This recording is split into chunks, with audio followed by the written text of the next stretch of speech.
Primeiro, pedir desculpas aos companheiros da mesa de não ler uma nominata aqui, porque ninguém aqui é candidato. E, portanto, eu não tenho que ler a nominata. Eu queria começar agradecendo ao presidente da Federação das Indústrias do Rio Grande do Sul a gentileza de ter cedido esse espaço aqui para que a gente pudesse fazer uma espécie de prestação de contas. Eu estava sentado ali ouvindo muita gente falar e eu ficava me perguntando o que nós estamos fazendo aqui. Isso aqui é um ato público? Não é. Isso aqui é uma palestra? Não é. Isso aqui, na verdade, é uma entrevista coletiva que a gente quer fazer para que o governo federal preste contas das coisas que ele está fazendo. E por que nós decidimos assim? Porque o Brasil costuma ter alguns tipos de político diferenciado. Tem um tipo de político que gosta de fazer algumas obras apenas no último ano de mandato. Ele passa o ano inteiro fazendo caixa, o ano inteiro fazendo caixa. E quando chega no final do ano, no último ano, ele então resolve desovar o caixa para ver se ganha as eleições. Tem outro tipo de político, que costuma, perto das eleições, colocar guia, sarjeta, poste, como se fosse melhorar as coisas, e quando termina as eleições, retira. Tem um outro tipo de político que, quando não faz nada, ele inventa briga, ele mente, ele provoca, ele monta uma fábrica de fake news para não ter que ser justificado por cobrança de nenhuma obra. Como ele não quer prestar conta porque ele não fez nada, ele então vive de encrenca, vive de provocação. Nós temos experiência disso, muita experiência disso.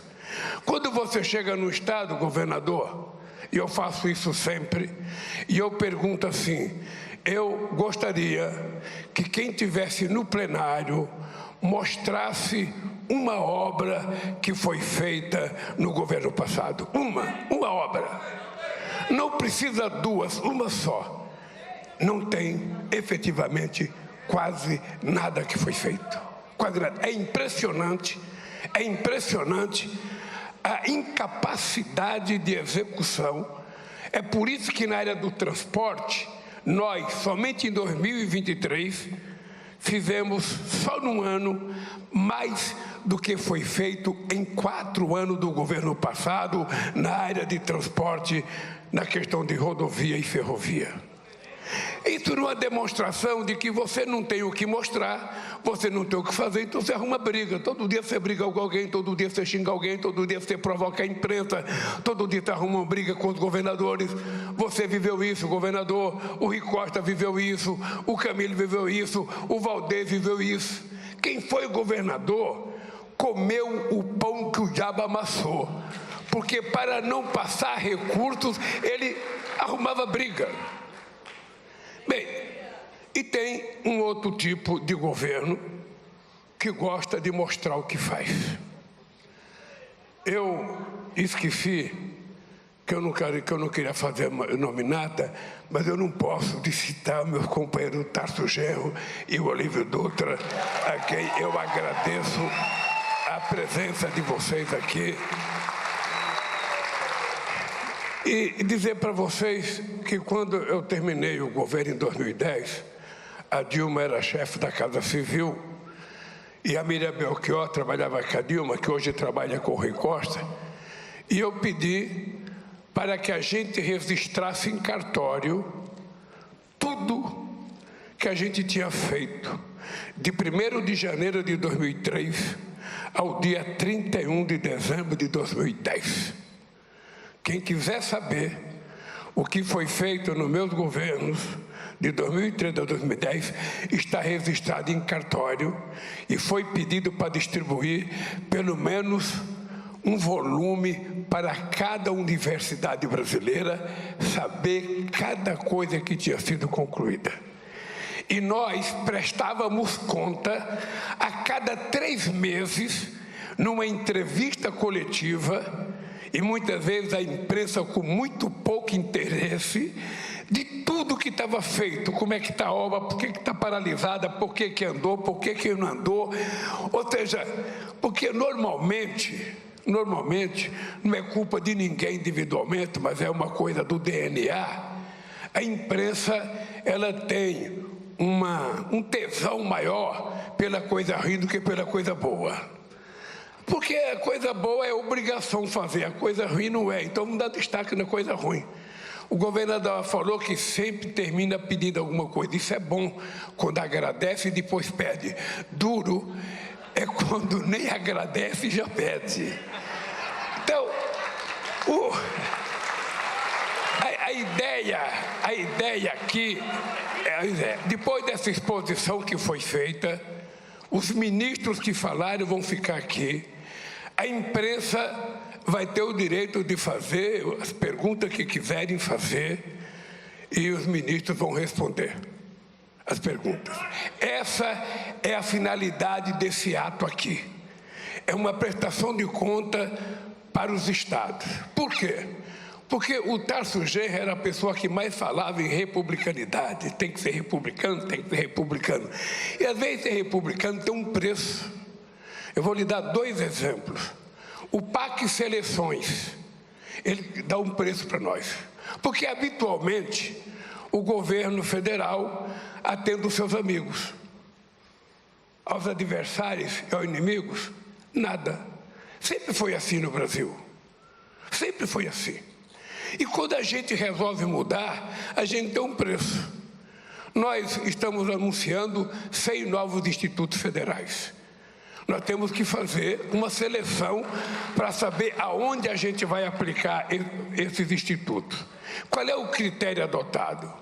O critério adotado é fazer um mapeamento em cada estado para saber qual é a zona do estado que está com deficiência naquela tipo de escola.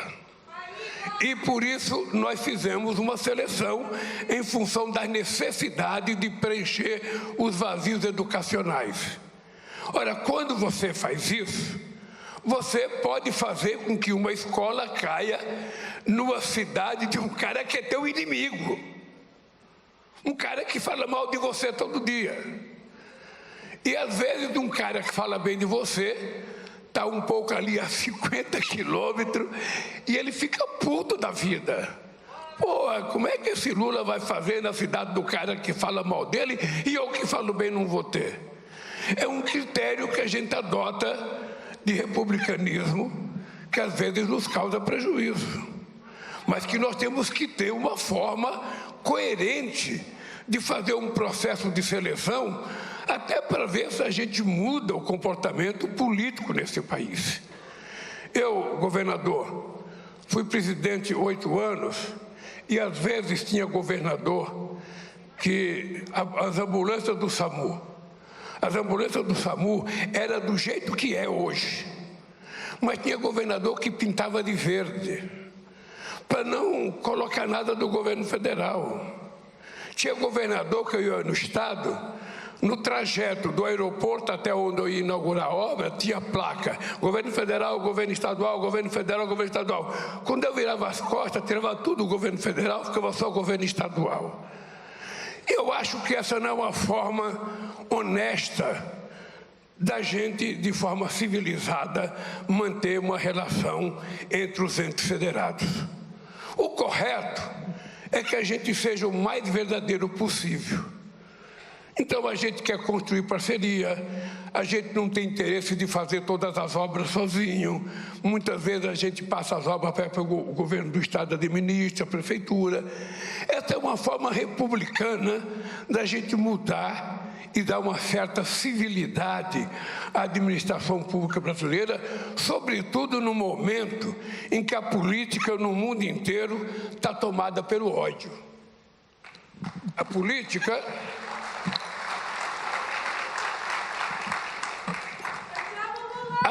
está tomada por um ódio que certamente A maioria de vocês que fazem política aqui nunca tinha vivido isso.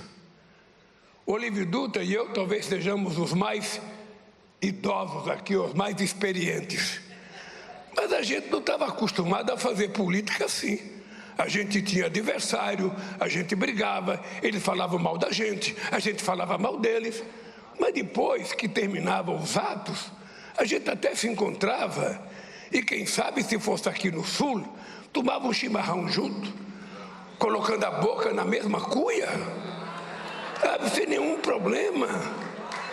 Ou seja, a gente vai ver um jogo Internacional e Grêmio, sabe, que não importa quem ganhe, é plenamente possível que um gremista e um internacional sentem numa mesa para tomar um chopp e discutir.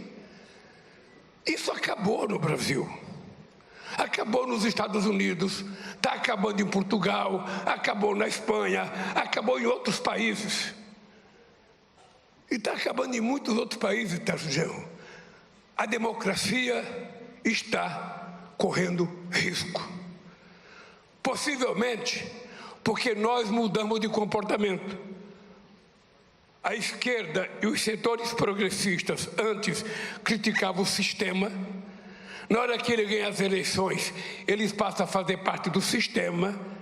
E a direita, que fica fora, vira contra o sistema. Quem é contra o sistema hoje, que critica tudo, é o Milei na Argentina. Até o Banco Central ele quer fechar, quer cortar tudo com serrote. É aqui o Bolsonaro, que eu não queria falar o nome dele, mas é a negação. Até hoje ele não reconhece a derrota dele. Até hoje não reconhece a derrota. Ou seja, ele fala, eu não sei como perdi. Ele não sabe como perdeu, porque ele gastou quase 300 bilhões de reais e achava que não ia perder, e perdeu.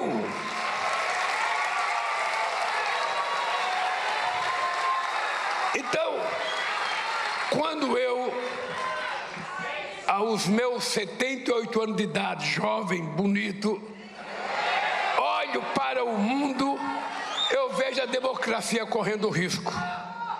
E eu vejo qual é a resposta que a gente pode dar para a democracia. Eu fiz uma opção. Quando você ganha as eleições, você não tem tempo de ficar brigando. Ficar todo dia falando mal do adversário, todo dia xingando. Não, eu tenho que governar. E o mandato tem prazo de validade. Tem a hora da entrada, que nem produto alimentício. Tem a hora da entrada e a hora da saída. E eu tenho um compromisso de recuperar esse país economicamente. É dar civilidade àqueles que não têm civilidade hoje. É recuperar o humanismo entre os seres humanos. E é fazer com que as pessoas que foram esquecidas historicamente tenham outra vez e voz nesse país. É muito? Não. É o mínimo necessário que a gente tem que fazer. É a coisa mais simples e normal que nós temos que fazer. É respeitar o engajamento político das mulheres. Essa questão de gênero não é uma coisa trivial. Nós acabamos de aprovar uma lei de salário igual, de trabalho igual, salário igual. Tem muita gente entrando na justiça para não aceitar a lei, porque a mulher ainda é tratada como se fosse cidadã de segunda classe. E nós precisamos mudar. Nós vimos o que aconteceu com o Vini Júnior no jogo contra o Atlético Madrid. Ou seja, esses fanáticos, esses doentes, eles têm que perceber que quando eles veem uma pessoa negra, não é uma pessoa negra, é um ser humano que está ali, independente da cor da pessoa. Independente se é branco, se é verde ou se é amarelo, é um ser humano. Em que a gente não tem que ficar colocando em questão as opções das pessoas para qualquer coisa, as escolhas das pessoas. Esse é o desafio, meus companheiros e meus companheiros, que a gente tem que fazer hoje, é lutar para recuperar o valor das instituições que são o garante da democracia.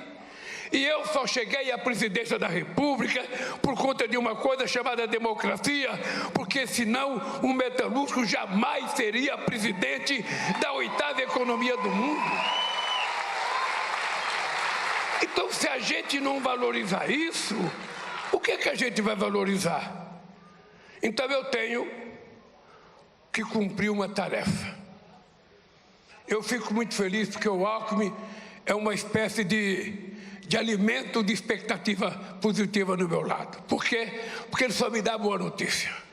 Ele e o Fávaro, ultimamente, só me dão boa notícia.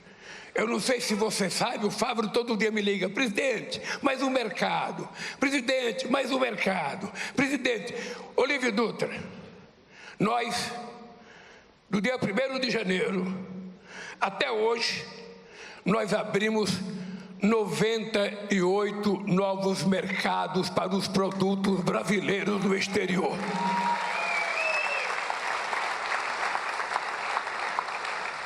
Essa semana, o Fávaro me ligou 2 vezes.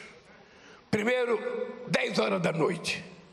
Presidente, aconteceu uma coisa fenomenal. Nunca aconteceu na história do Brasil. Nunca antes. O que foi, Fávaro? Presidente, a China abriu de uma vez só o reconhecimento para importar carne de 38 frigoríficos brasileiros.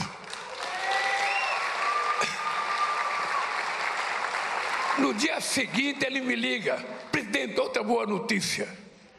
As Filipinas, presidente das Filipinas. E o que tem as Filipinas, Fávaro? As Filipinas, presidente, acabou de anunciar, abriu o mercado para todos os frigoríficos de frango e de porco nesse país, porque eles estão com peste suína nas Filipinas e querem comprar carne no Brasil. Então a gente está numa fase de muita, mas de muita possibilidade da gente virar uma economia desenvolvida. E isso é o que me incomoda. O que é que me incomoda? É que a gente tem pouco tempo e por isso a gente tem que trabalhar demais. Esses dias vocês viram que saiu uma pesquisa e a imprensa ficou incomodada, mas o Lula perdeu popularidade. A imprensa me perguntou: o Lula perdeu popularidade? Eu falei: tudo bem, é porque eu estou aquém do que o povo esperava que eu tivesse. Eu não estou cumprindo aquilo que eu prometi. E eu tenho consciência que eu não estou cumprindo. Porque quando eu planto um pé de jabuticaba, eu não chupo a jabuticaba no dia seguinte. Eu tenho que esperar ela crescer, eu tenho que esperar ela florar, eu tenho que esperar ela botar para poder.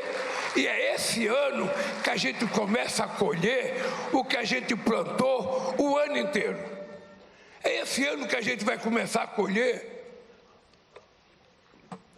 tudo que nós prometemos fazer nesse povo. E você pensa que eu parei de prometer? No lançamento dos 100 institutos, eu lembrei do Túlio Maravilha, que queria marcar 1000 gols. Lembrei do Pelé, que marcou 1.100 e 200 e não sei quanto. E lembrei do Romário, que queria marcar 1000 gols. Eu falei para o Camilo: depois eu vou assumir o compromisso de fazer 1000 institutos federais nesse país.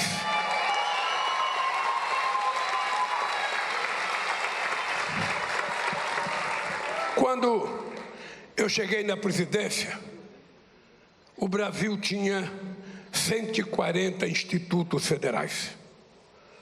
O primeiro dele, feito em 1909, pelo presidente Nilo Peçanha, em Campo de Contaguases, no Rio de Janeiro. De 1909 até 2003, foram feitos nesse país 140 institutos federais. Por bem, companheiro Tasso, de nós para cá, nós, com o anúncio desses 100, estamos chegando a 782 institutos federais. E por isso que a gente vai chegar aos 1000. Porque quem saiu de 140 e chegou a 800, para chegar a 1000 falta só 200. E o que é 200 institutos para um país de 200 milhões de habitantes, que está vendendo tudo para a China, que está vendendo tudo para todos os países? E esse é o Brasil que eu quero construir. Esses números que o Alckmin citou aqui, que o Pimenta citou, sabe, não vale muito, que são do meu governo. Mas o dado concreto é o seguinte, gente. Há uma expectativa com relação ao Brasil. Eu vinha dizendo para o governador, eu recebi só numa semana a diretora-geral do FMI, que, diferentemente do tempo que eles vinham frequentar para visitar o Malan, eles vinham com 2 pessoas para fiscalizar a contabilidade brasileira. Era uma vergonha um país do tamanho do Brasil receber todo ano a missão do FMI, que descia no aeroporto do Galeão, no Rio de Janeiro, ia para Brasília para fiscalizar as contas do governo. Eu tive um embaixador em Londres que me dizia o seguinte: presidente Lula, eu sentia vergonha. Eu vinha com o nosso ministro da Fazenda conversar com o FMI, os caras não recebiam. Não recebia, mesmo estando na sala, mandava dizer que não estavam. E às vezes o ministro da Fazenda do Brasil ficava 2 dias e voltava para o Brasil sem conversar com o presidente do FMI. E de repente eu recebo a diretora-geral do FMI na minha sala, toda sorridente. Como vai, presidente Lula? Sabe? Então, aí ela vai embora, eu recebo o presidente do Banco Asiático, que é um banco que tem mais dinheiro, com juros mais baratos do que o Banco Mundial. Aí ele vai embora, eu recebo a presidenta do Banco Citibanco Mundial. A mulher, todos muito simpáticos, dizendo: presidente, o que está acontecendo no Brasil? Porque a expectativa de investimento estrangeiro no Brasil é muito grande, presidente. Essa questão da transição energética, essa questão da questão climática, essa questão do biodiesel verde está levando o mundo a uma loucura. Ninguém consegue competir com o Brasil nessa área de energia renovável. Ninguém consegue competir. Ninguém. Então nós temos uma oportunidade tão excepcional para a indústria, para a agricultura. Quem é que pode produzir mais agricultura de baixo carbono do que nós? Quem é que tem a floresta que nós temos para cuidar e nós temos que transformar essa floresta numa coisa de investimento e parar com a imbecilidade do desmatamento? Uma árvore em pé vale mais do que qualquer outra coisa se a gente souber utilizar o debate mundial. Então esse país está para ser construído. Daí por que esse investimento no pé de meia? Tem muita gente que faz crítica: nossa, esse Lula fica dando Bolsa Família, fica dando Bolsa não sei das contas, agora vai dar Bolsa Estudante. Vamos dar. Porque eu prefiro dar uma bolsa para um menino de 16 anos, de 15 anos, de 14 anos estudar, do que eu ter que gastar mais do que a bolsa para tirá-lo do narcotráfico, para tirá-lo da droga, para tirá-lo do crime organizado.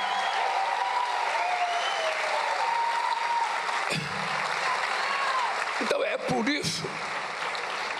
isso que eu vejo, eu até pedi desculpa outro dia.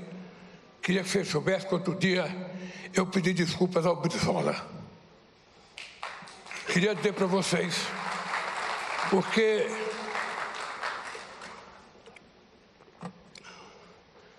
quando o Brizola criou o CIEP no Rio de Janeiro, muitos educadores, inclusive do PT, eram contra o CIEP.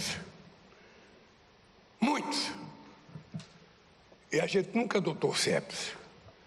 Agora virou unanimidade discutir a necessidade da escola do tempo integral, não apenas pela qualidade do ensino, mas pela segurança da família, pela tranquilidade da mãe, pela segurança da criança.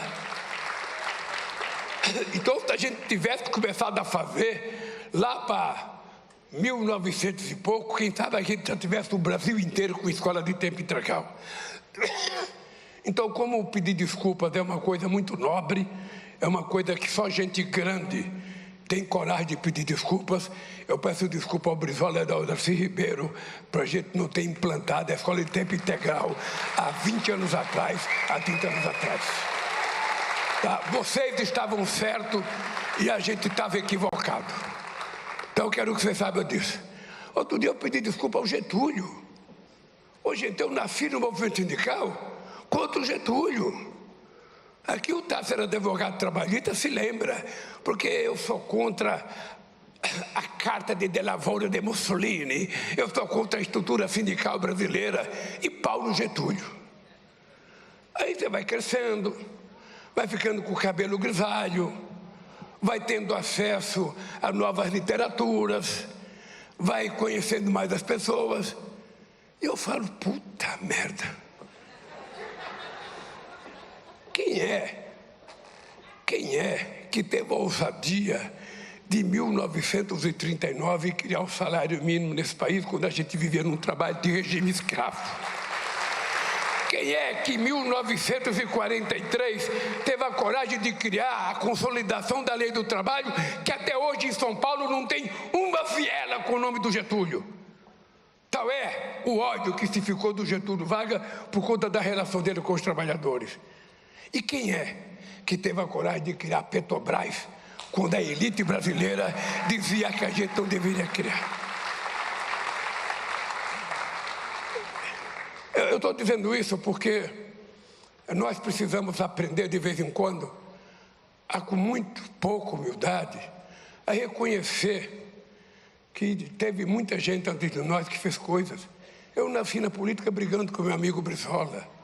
Eu lembro que o Brizola não me perdoava porque eu ganhei dele em Carazinho.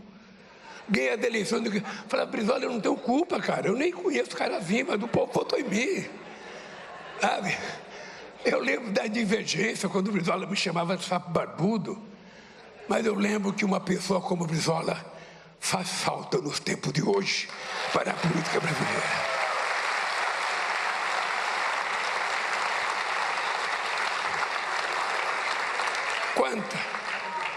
Quantas faltas, gente, fazem pessoas que fazem história? Como está medíocre a política nos dias de hoje? Eu tive o prazer de ser presidente em 2008, quando a América do Sul tinha 10 presidentes progressistas. Eu tive o prazer de ser presidente quando a França era governada pelo Chirac, que era um conservador, a Inglaterra pelo Tony Blair. Eu tive a honra de conhecer o Prodi, tive a honra de conhecer o Schröder na Alemanha.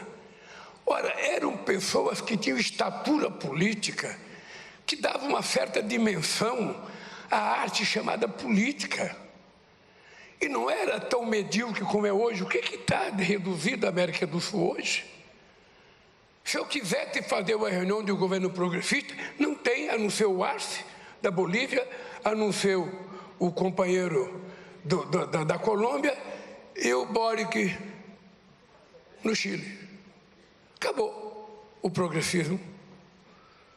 Quem é progressista hoje no mundo? Eu fiz reunião com o Tony Blair, com o Bill Clinton, sabe, tudo, até na África do Sul.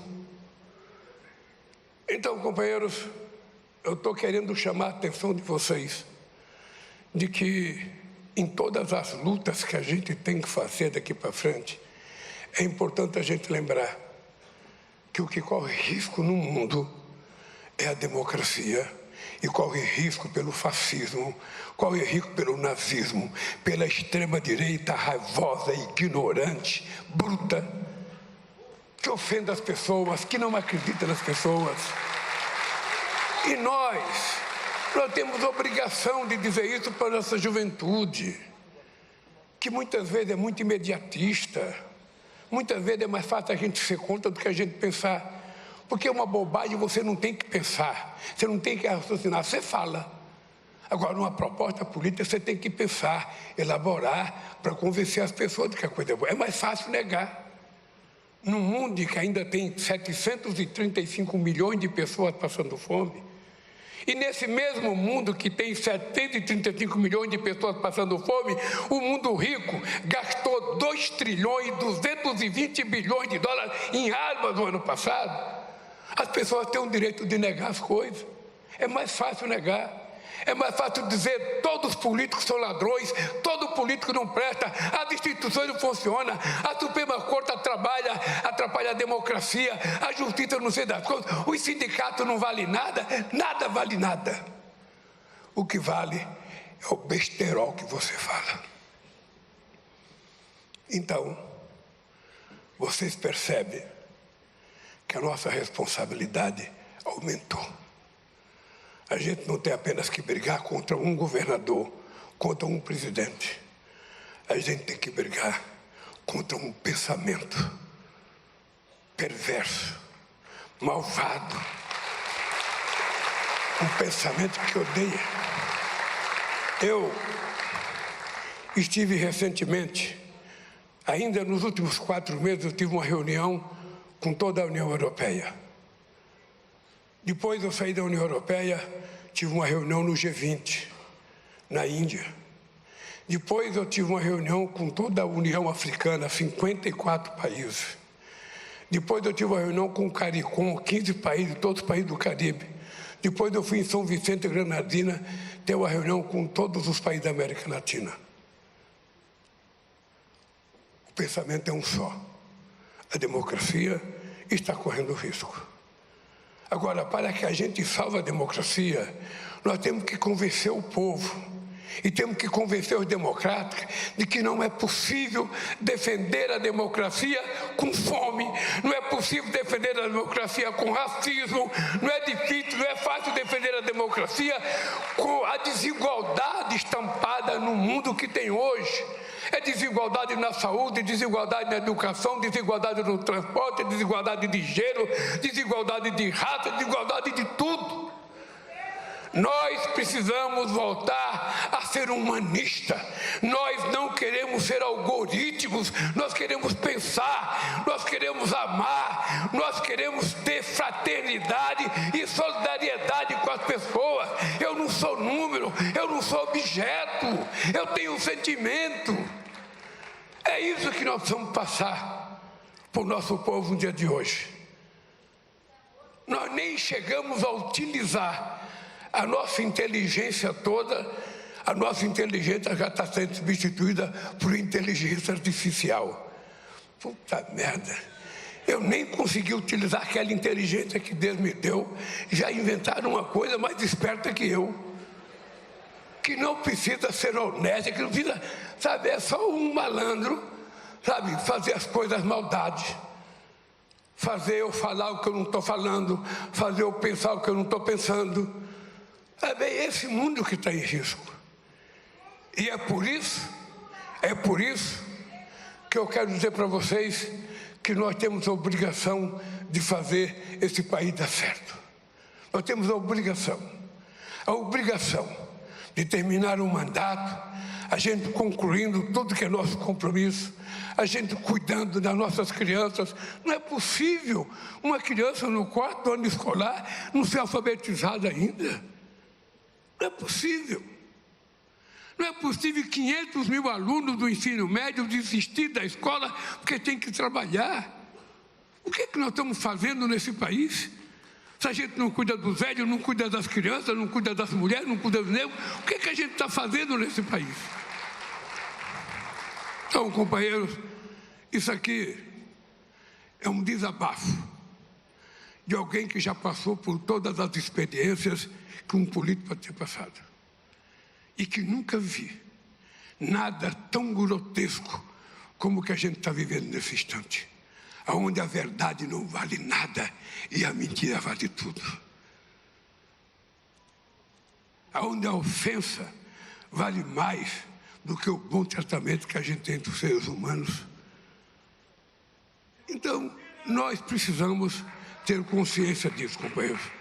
É por isso que nós estamos vindo aqui, para que cada mulher e cada homem, cada mulher e cada homem desse Estado, que é um Estado que tem história, é um Estado que tem gente de muita importância para a história brasileira, na política brasileira, no movimento sindical brasileiro, no movimento social brasileiro, nas várias batalhas que vocês tiveram aqui. Então, eu vim aqui para que cada pessoa saiba cada coisa que a gente está fazendo, cada centavo que a gente está colocando. Não é nenhum favor, não é nenhum benefício, é obrigação. Nós estamos devolvendo ao povo do Rio Grande do Sul um pouco daquilo que a gente arrecada do trabalho do povo do Rio Grande do Sul. E por isso nós estamos determinados a sentar com os governadores e renegociar a dívida dos estados para que a gente conceda a todo mundo o direito de respirar. Eu, aqui, governador, nesse estado, eu vou terminar dizendo o seguinte. Nesse estado, eu já ouvi Pedro Simão falar da dívida do estado. Eu já ouvi o governador que esteve almoçando conosco, mais antigo. Não, o Rigoto não, nem a Ieda Cruz, todo esse eu conheço, o mais velho. Hein? Jair Soares também falava da dívida. Pedro Simão falava da dívida. O Pedro Simão foi falar da dívida que o Estado contraiu com a União do Getúlio Vargas. Queria que eu pagasse. Eu falei, pô, cara, eu nem cheguei, você já quer que eu pague a dívida do Getúlio Vargas? Não, vai devagar comigo. Então, o Tasso Genro falava da dívida, o Olívio Dutra falava da dívida, todo mundo e você fala da dívida. Então, alguma coisa está errada. Se todo mundo fala a mesma coisa, alguma coisa está errada. Então, eu queria dizer para você, governador, não será nenhum favor, será obrigação do governo federal sentar e tentar encontrar uma solução. Porque, para mim,